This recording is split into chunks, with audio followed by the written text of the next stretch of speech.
halted all refugee admissions to the United States, including from Somalia, which is a terrible, terrible place, another dangerous place.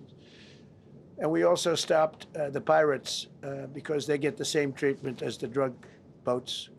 So in Somalia, the Somalians, you know what they're good at? That's about the only thing they're good at is they're good at pirating ships at sea, big ships. So you have a huge oil tanker with millions of gallons, millions of barrels of oil. And if it gets hit by a big weapon, the whole thing blows up. And they don't want to fight because if they do, they're told by their insurance companies, do not hand over the ship. And they're not allowed to have any guns on the ship. They're literally, you have these massive ships being taken over by a Somalian small boat with a big weapon. Because if they hit the side of the ship can blow up to, I mean, you talk about a blow up. Bad, we've seen some bad things happen. And the insurance companies, some of these ships cost more than $1 billion to build. And the insurance companies say, look, we'd rather give them money than take a chance on $1 billion insurance policy.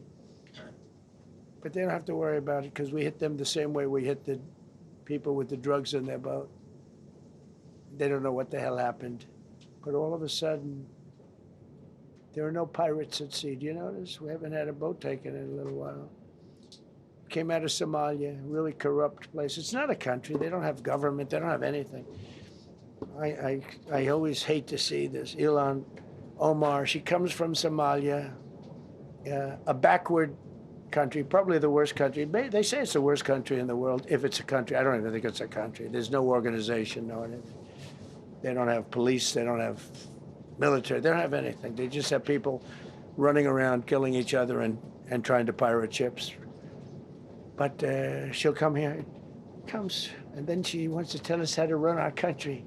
The Constitution says that I am entitled to this. I can't stand her. Hey, Sean Hannity here. Hey, click here to subscribe to Fox News YouTube page and catch our hottest interviews and most compelling analysis. You will not get it anywhere else.